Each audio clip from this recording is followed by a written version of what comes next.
غریب بہو کو ملا بھائی جیسا خیال رکھنے والا تیور۔ ارے کام چور بہو، میں نے تمہیں کہا تھا کچن بھی صاف کر دینا، اور تم نے گھر تو صاف کر دیا، کچن کون صاف کرے گا؟ پتہ نہیں تمہیں کتنی بار یہ کام کہنا پڑتا ہے، پتہ نہیں تمہارا دھیان کدھر ہوتا ہے۔ کب سے تمہیں کہا تھا کہ کچن اور گھر صاف کر دو دونوں، اور بس ابھی تک کچن صاف نہیں ہوا۔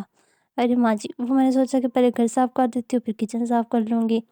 بس گھر صاف کرتے کرتے ٹائم اتنا ہو گیا کہ اب کچن صاف کرنے جا ہی رہی تھی۔ وہ بس میں نے کہا کہ پہلے گھر صاف ہو جائے گا پھر کچن صاف کراؤں گی۔ ہاں ہاں بس تو رہنے دے، بس تجھے تو کام نہ کرنے کے بہانے چاہیے ہوتے ہیں۔ پتہ نہیں وہ کون سی منحوس کر رہی تھی جب تو شادی کر کے ہمارے گھر آ گئی۔ ارے ماں، اب اس کو کوسنے کا کیا فائدہ ہے؟ یا تو اس وقت دیکھنا تھا جب پتا جی نے اس کو ہماری سروں پہ لا کے بٹھا دیا تھا، تب تو آپ نے کچھ کہا نہیں اور اب اس کو کوس رہی ہو۔ تبھی نیہا چپ چاپ کر ان کی باتیں سن رہی ہوتی ہے۔ ماں، آپ کو ہی تھا کہ بہت سارا جہیز لے کے آئے گی۔ تبھی نیہا کی ساس کہتی ہے، ارے تو کیا ہماری کڑی باتیں سن رہی ہے، جا چلی جا یہاں سے۔ تبھی وہ نیہا کو دھکا دیتی ہے اور کہتی ہے چلی جا یہاں سے۔ تبھی نیہا وہاں سے اداس ہو کے چلی جاتی ہے۔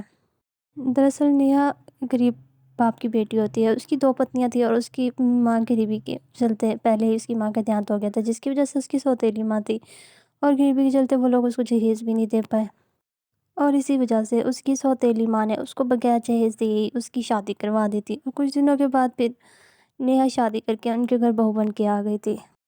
اور اب یہاں پہ سسرال میں بھی نیہا کو بات بات پہ اپنی ساس اور نند سے باتیں سننی پڑتی تھی۔ اس کی ساس ہر وقت اس کو باتیں سناتی رہتی تھی، وہ ہر وقت ہی اس کو غریبی اور جہیز نہ لانے کے طعنے دیتی رہتی تھی۔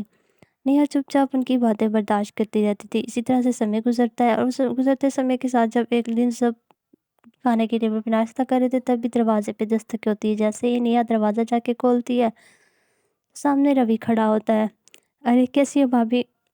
میں روی۔ اب میں جانتا ہوں آپ نے مجھے پہچانا نہیں ہوگا، لیکن میں آپ کی شادی پہ نہیں آ سکا، اس لیے میں برد اب میں ہمیشہ ہمیشہ کے لیے آ گیا ہوں نا، اب میں ادھر ہی رہوں گا۔ تبھی نیہا کہتی ہے، ارے معاف کرنا، میں نے آپ کو پہچانا نہیں، آپ کون؟ تبھی روی کہتا ہے، ارے بھابھی، میں آپ کا چھوٹا دیور ہوں، میں پڑھائی کے لیے باہر گیا ہوا تھا تو مجھے چھٹی نہیں ملی، اور اس لیے میں آپ کی شادی پہ بھی نہیں آ سکا، لیکن آپ فکر نہ کریں، اب میں آ گیا ہوں آپ کے ساتھ رہنے کے لیے ہمیشہ ہمیشہ کے لیے۔ تبھی روی اندر آتا ہے اور آپ آ کے اپنے ماتا پتا کے پاؤں چھوتا ہے، آشیرواد لیتا ہے۔ اس کے بعد نیہا کی ساس نیہا سے کہتی ہے، ارے بہو، یہ میرا چھوٹا بیٹا روی ہے، یہ شادی پہ نہیں تھا نا، اس لیے تو نہیں جانتی ہوگی اس کو، یہ باہر تھا اس لیے تمہاری شادی پہ بھی نہیں آ سکا، اب جلدی سے اس کے لیے بھی ناشتے کی پیریڈ لگا دیتا کہ یہ بھی ہم سب کے ساتھ بیٹھ کے ناشتہ کر لے، اور اس کو بھی۔ ارے روی بیٹا، جلدی سے ہاتھ منہ دھو کے ٹیبل پہ آ جا اور بیٹھ کے ہمارے ساتھ ناشتہ کر لے۔ تبھی روی اپنی بھابھی کی طرف دیکھتا ہے، اس کی بھابھی ناشتہ لینے کے لیے چلی جاتی ہے، اور روی سب کے ساتھ ٹیبل پہ بیٹھ کے ناشتہ کر رہا ہوتا ہے، اور نیہا ایک سائڈ پہ ان سب سے دور کھڑی ہوتی ہے۔ تبھی روی یہ سب دیکھتا ہے اور کہتا ہے، ارے بھابھی، آپ کیوں وہاں پہ کھڑی ہو، آپ بھی آؤ ہمارے ساتھ بیٹھ کے ناشتہ کرو۔ تبھی روی کی ماں کہتی، ارے نہیں بیٹا، یہ ہمارے ساتھ بیٹھ کے ناشتہ کیوں کرے گی، اس کی اتنی اوقات نہیں ہے کہ یہ ہمارے ساتھ بیٹھ کے ناشتہ کرے۔ ارے ماں، آپ کیسی باتیں کر رہی ہیں، یہ ہماری بھابھی ہے۔ اور نکل بھائی، آپ بھی، یہ تو آپ کی پتنی ہے، آپ کو تو پتہ ہے پتنی کا درجہ کیا ہوتا ہے، آپ بھی چپ چاپ بیٹھے ہوئے ہیں۔ ارے روی، تمہیں کچھ نہیں پتا، تم چپ کر کے ناشتہ کرو اپنا، اور زیادہ باتیں نہ کرو۔ تبھی وہ سب روی کو بھی چپ کروا دیتے ہیں، اور ایسی ہی طرح نیہا دور کھڑی ان کو دیکھتی رہتی ہے، وہ سب ناشتہ کر لیتے ہیں۔ جب وہ سب ناشتہ کر لیتے تو ان کا بچہ کچا کھانا سارا نیہا ایک پلیٹ میں جمع کرتی ہے، اور سارا کھانا ہاتھ میں اٹھا کے ایک کونے میں بیٹھ کے وہ کھانا کھانے لگ جاتی ہے۔ تبھی وہاں سے روی گزرتا ہے اور کہتا ہے، ارے بھابھی، آپ یہاں پہ کس طرح سے بیٹھ کے کھانا کھا رہی ہو، ادھر ٹیبل پہ بیٹھ کے کیوں نہیں کھایا آپ نے کھانا، اور یہ سب آپ سے اس طرح سے کیوں برتاؤ کرتے ہیں۔ تبھی نیہا چپ کر جاتی ہے اور کہتی ہے، ارے روی بھائی، کوئی بات نہیں، میں ٹھیک ہوں ادھر ہی۔ تبھی روی کو یہ دیکھ کر یہ سب کچھ بہت برا لگتا ہے، اور وہ پھر چپ کر جاتا ہے، اور پھر اسی طرح سے وقت گزرتا رہتا ہے، اور گزرتے وقت کے ساتھ نیہا کی ساس اس کو ہر وقت باتیں سناتی رہتی تھی، اور پھر ایک دن اس کی ساس نیہا کو باتیں سنا رہی تھی، تبھی ادھر روی آ جاتا ہے، اور وہ اپنی بھابھی کی سائڈ لیتا ہے، کہتا ہے، ارے ماں، آپ کیا ہر وقت بھابھی کو ڈانٹتی رہتی ہو، آخر اس بیچاری کا قصور ہی کیا ہے، ہر وقت آپ اس کو تانے دیتی رہتی ہو۔ ارے بیٹا، تمہیں نہیں پتہ یہ کہ یہ غریب گھر کیا، اور اس کے گھر والوں نے اس کو کوئی جہیز وغیرہ بھی نہیں دیا، اور بس ہمارے سروں پہ ایسے ہی لا کے بٹھا دیا ہے۔ ارے ماں، کیا ہو گیا آپ کو، آپ صرف اس لیے اس کو ڈانٹتی ہیں کہ اس کی جہیز نہیں لے کے آئی، کیا پتہ ان کے گھر میں اتنا ہو ہی نہ کہ یہ جہیز دے سکے اپنی بیٹی کو اور غریب ہو۔ ارے نہیں بیٹا، یہ ایسے ہی بس ڈھونگ کرتی ہے، یہ اتنی معصوم ہے نہیں جتنی معصوم لگتی ہے۔ ماں آپ لوگ بھابھی کے ساتھ بہت غلط کرتے ہیں، اور بھائی بھی بھابھی کی بالکل بھی سائڈ نہیں لیتے، اور آپ لوگ ہر وقت اس کو باتیں سناتے رہتے ہو، حالانکہ وہ سارا دن گھر کے کام بھی کرتی رہتی ہے۔ اور کیا ہوا جہیز نہیں لے کے آئی تو کیا پتہ اس کا ماتا پتا غریب ہو اور جہیز نہ دے سکتے ہوں، جہیز سے کیا فرق پڑتا ہے؟ تو پھر وہ بات کر رہا ہوتا ہے کہ اس کی بہن بولتی ہے ارے روی بھائی کوئی غریب غریب نہیں ہے، یہ لوگ اس کے پتا نے 2 شادیاں کی تھی اور اچھا خاصا اس کا چلتا تھا، دراصل اس کی ماں کا دیہانت ہو چکا تھا، اس کی سوتیلی ماں نے اس کو کچھ بھی نہیں دیا اور گھر سے ایسے ہی روانہ کر دیا، ہمارے سر پر لا کر بٹھا دیا۔ یہ سن کر روی اپنی بہن کو زوردار تھپڑ دیتا ہے، مار دیتا ہے اور کہتا ہے تم کون ہوتی ہو یہ سب کچھ کہنے والی، تمہیں شرم نہیں آتی یہ سب کچھ کہتے ہوئے؟ آخر تمہاری بھی کل کو شادی ہونی ہے، اگر تمہارے سسرال والوں نے تمہارے ساتھ ایسا کیا تو پھر تم کیا کرو گی؟ اور یہ تمہاری بھابھی ہے، تم اس طرح سے بات کیسے کر سکتے ہو؟ تبھی وہ کہتا ہے ارے روی تمہیں کیا ہو رہا ہے، تمہیں تو اس طرح سے غصہ آ رہا ہے جیسے تمہارا اور اس کا کوئی چکر چل رہا ہو، مجھے تو کچھ گڑبڑ لگ رہی ہے اور تم اس طرح سے اس کی سائڈ لے رہے ہو اپنے گھر والوں کے لیے۔ تبھی روی کہتا ہے ارے بھائی میں سوچ بھی نہیں سکتا تھا کہ آپ ایسے بول سکتے ہو، ایک شخص کو اپنے پتی پہ بھروسہ ہونا چاہیے اور آپ کو اپنی پتنی پہ ہی بھروسہ نہیں ہے، حالانکہ نیہا بھابھی بہت اچھی ہیں اور آپ لوگوں کو ان کی کوئی بھی قدر نہیں ہے۔ تبھی اس کی ساس کہتی ہے ارے بیٹا تم ان کے لیے ہم سے لڑ رہے ہو؟ تبھی روی کہتا ہے اب سے میں یہاں نہیں رہوں گا اور بھابھی بھی میرے ساتھ گیسٹ ہاؤس میں رہیں گی، ہم دونوں ادھر رہیں گے اکیلے جا کے، ہم لوگ آپ لوگوں کے ساتھ نہیں رہیں گے۔ تبھی روی کی ماں کہتی ہے ارے بیٹا تو اس وقت کے لیے ہم سے لڑ کے جا رہا ہے؟ ہاں ماں میں جا رہا ہوں، آپ لوگ بھابھی کے ساتھ بہت غلط کرتے ہیں۔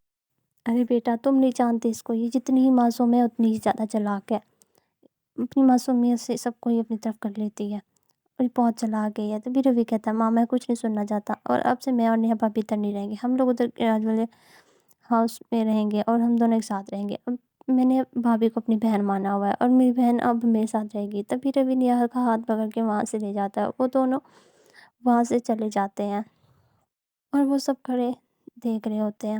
اسی طرح سے وقت گزرتا ہے اور پھر گزرتے سمے کے ساتھ نیہا کی ساس کو اور نند کو گھر کے سارے کام کرنے لگ جاتے ہیں۔ دوسری طرف روی اپنی بھابھی کا بہت زیادہ خیال رکھتا ہے اور اس کو ہر وقت اچھا کھانا پینا اور ان کے ساتھ باتیں کرتا تھا۔ ایک دن دونوں بیٹھے کھانا کھا رہے تھے، تبھی نیہا کہتی ہے ارے روی بھائی آپ بالکل میرا بھائی ہو جیسے خیال رکھا ہے، آپ تو میرے دیور نہیں بالکل بھائی ہو بھائی، مجھے اپنے مائکے سے کبھی بھی پیار نہیں ملا، لیکن میں نے سوچا تھا کہ میری شادی ہوگی تو میرے سسرال والے بہت زیادہ اچھے ہوں گے، لیکن میرے سسرال والوں نے بھی میری قدر نہیں کی، اور ایک آپ ہو جو میری سائڈ لے رہے ہو، جس نے مجھے اتنا پیار دیا ہے، آپ سچ میں میرے دیور نہیں میرے بھائی ہیں آپ، اور آپ جیسا دیور تو میں نے دیکھا ہی نہیں ہوگا اپنی زندگی میں۔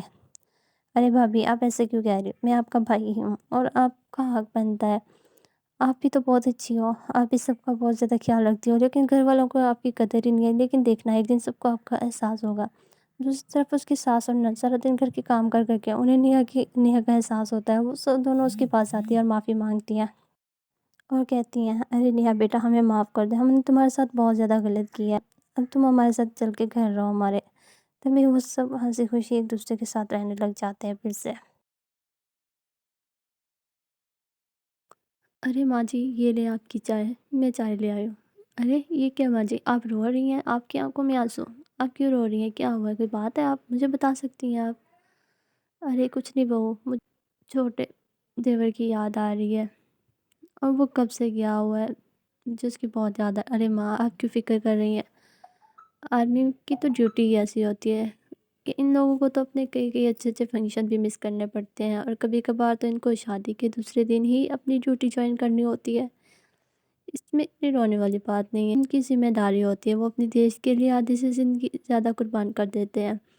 ارے ہاں بہو تو صحیح کہہ رہی ہے، لیکن میں نے اس کو بہت منع کیا تھا کہ تو آرمی میں نہ جا، لیکن یہ بھی اپنی بات کے چلتے آرمی میں چلا گیا، اس کو بہت شوق تھا، لیکن یہ نہیں جانتا کہ اپنوں سے دوری کتنی بری ہوتی ہے، اور اس کو ہمارا ذرا بھی خیال نہیں ہے، اس کی بہت یاد آتی ہے، اور اس کے ہونے سے تو گھر میں رونق ہوا کرتی تھی، جب سے وہ گیا ہے تو ہماری تو رونق ہی ختم ہو گئی ہے۔ ارے ماں جی آپ فکر نہ کریں، یہ لے چائے پئیں آپ، میں ایسا کرتی ہوں اپنی چائے بھی ادھر ہی لے آتی ہوں اور ہم دونوں بیٹھ کے ساتھ چائے پیتے ہیں۔ تبھی چائے کا کپ دے کے نیہا واپس کچن میں جاتی ہے کہ اتنے میں دروازے سے اس کا چھوٹا بیٹا دوڑتا ہوا آتا ہے اور آ کے اپنی ماں کے قدموں میں بیٹھ جاتا ہے۔ ارے ماں کیسے ہو آپ؟ تبھی اس کی ماں کی آنکھوں سے آنسو آ جاتے ہیں اور وہ روتے ہوئے اپنے بیٹے کو ڈانٹنے لگ جاتی ہے۔ ارے وہ تو آتے ہی زمین پہ کیوں لپٹ کے آیا، اٹھ جا اوپر، کھڑا ہو جا۔ ارے نہیں ماں، جب تک آپ مجھے مجھ سے آشیرواد نہیں دوگی میں نہیں کھڑا ہوں گا۔ کی آواز سن کے اس کا بڑا بھائی بھی آ جاتا ہے اور کہتا ہے ارے روی، تو کب آیا؟ اور تو آنے سے پہلے بتا دیتا مجھے، میں تجھے ایئرپورٹ سے لینے کے لیے آ جاتا۔ ایسے بھی بغیر بتایا جاتا۔ ارے ہاں بیٹا، دیکھی ابھی آیا اور ابھی اس کی نوٹنکی شروع ہو گئی، اور آتے ہی اس نے اپنی حرکتیں شروع کر دی ہیں۔ ابھی بھی یہ اپنی حرکتوں سے باز نہیں آیا۔ ارے ماں کوئی بات نہیں، ابھی آیا، تھکا ہوا ہوگا، اس کو تھوڑا ریسٹ کرنے دے، رکے میں تمہارے لیے پانی منگواتا ہوں۔ تبھی وہ اپنی پتنی کو آواز دیتا، ارے دھرم پتنی، جلدی سے ایک گلاس پانی کا لے کے آؤ، اور جلدی سے آؤ بھائی، دیکھو تو کون آیا ہے، جلدی آؤ بھائی۔ تبھی نیہا گلاس لے کے باہر آتی ہے اور دیکھتی ہے کہ اس کا دیور آیا کھڑا ہوتا ہے۔ تبھی وہ پانی کا گلاس کہتی ہے ارے دیور جی، اچھا ہوا آپ آ گئے، صبح سے ہی ماں جی رو رو کے آپ کو یاد کر رہی تھی۔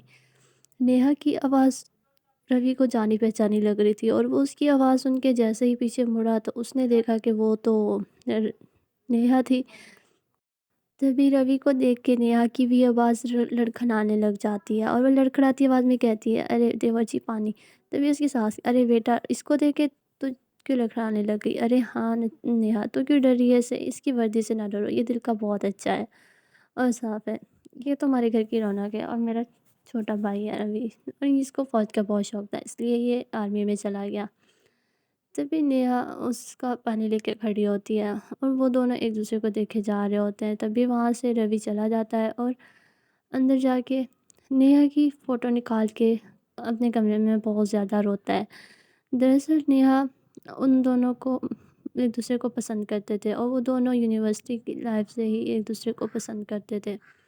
تبھی وہ اپنے کمرے میں جاتا ہے اور نیہا کی تصویر نکال کے بہت زیادہ روتا ہے، اور خود سے ہی کہہ رہا ہوتا ہے ارے نیہا، تو نے یہ کیا کیا؟ تجھ سے ویٹ نہ ہوا اور تو نے شادی کر لی، اور وہ بھی میری بھابھی بن کے میرے ہی گھر میں آ گئی، میرے بڑے بھائی سے شادی کر لی۔ یہ سوچتے ہوئے روی کو اپنی پہلی والی باتیں یاد آ جاتی ہیں، جہاں پہ وہ ایک ریسٹورنٹ میں نیہا سے ملتا ہے، اور نیہا بھی اس سے باتیں کرنے لگ جاتی ہے، وہ ایک دوسرے کو وہاں پہ پسند کرنے لگ جاتے ہیں۔ تبھی نیہا اور ان دونوں میں اچھی دوستی ہو جاتی ہے، اور آہستہ آہستہ پھر ان میں پیار ہونے لگ جاتا ہے، جس کی وجہ سے روی کو آرمی کا بہت شوق تھا، جس کی وجہ سے اس میں اور نیہا میں لڑائی ہو گئی تھی، اور نیہا شادی کے لیے انتظار نہیں کر سکتی تھی۔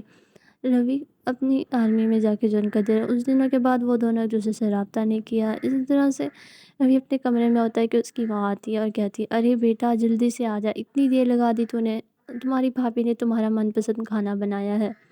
تبھی روی جیسے ہی فریش ہو کے باہر آتا ہے تو اس کی ماں کہتی ارے بیٹا آ جا، بیٹھ کے ٹیبل پہ، تمہاری بھابھی نے تمہارا پسند کا کھانا بنایا۔ ارے ہاں دیور جی، آ جائیں بیٹھیں، میں نے ماسی سے پوچھ کے آپ کی پسند کا سارا کھانا بنا دیا۔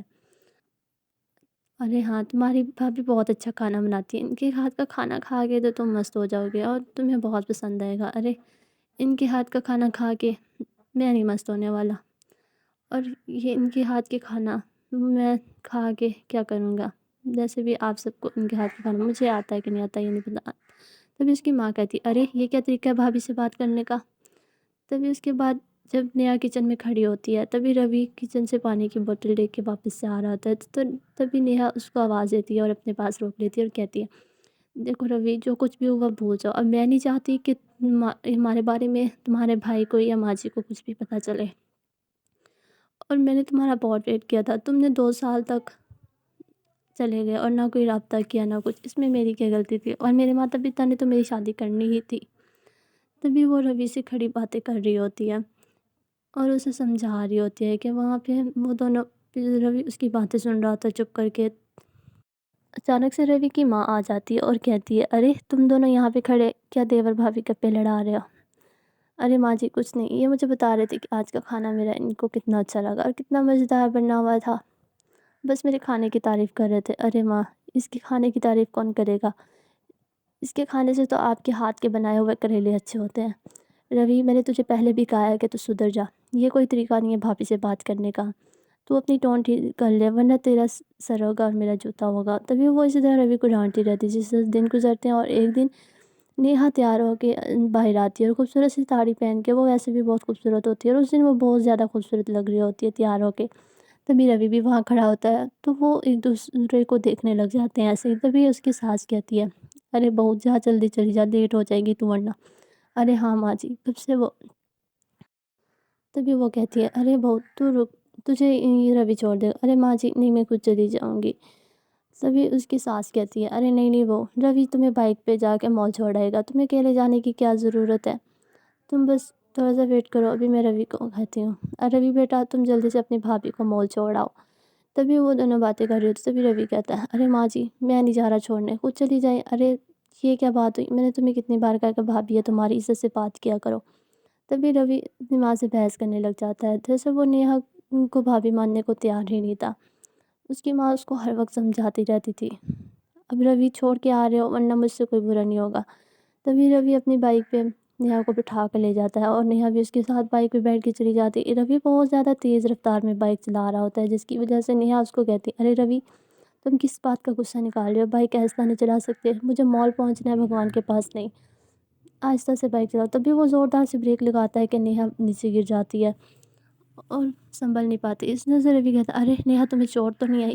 تبھی نیہا اس پہ غصہ کرنے لگ جاتی ہے ارے روی تمہیں کیوں نہیں عقل آ رہی، جب میں نے تمہیں ایک دفعہ کہہ دیا ہے کہ اب میں تمہاری بھابھی بن چکی ہوں تو تم کیوں نہیں سمجھ آتی، میں نے تمہارا اتنا ویٹ کیا تھا اور آخر میرے ماتا پتا نے بھی تو میری شادی کرنی تھی اور انہوں نے میری تمہارے بڑے بھائی سے شادی کروا دی، اس میں میرا کیا قصور ہے، اب مجھے بھی تو اپنی گھر گرہستی بسانی ہے کہ نہیں بسانی، تمہارے لیے یہی اچھا ہوگا کہ تم سب کچھ بھول جاؤ اور مجھے اپنی بھابھی مان لو، اور مجھے کیا پتا تھا کہ تم میرے ایکس مجھے دیور کے روپ میں مل جاؤ گے۔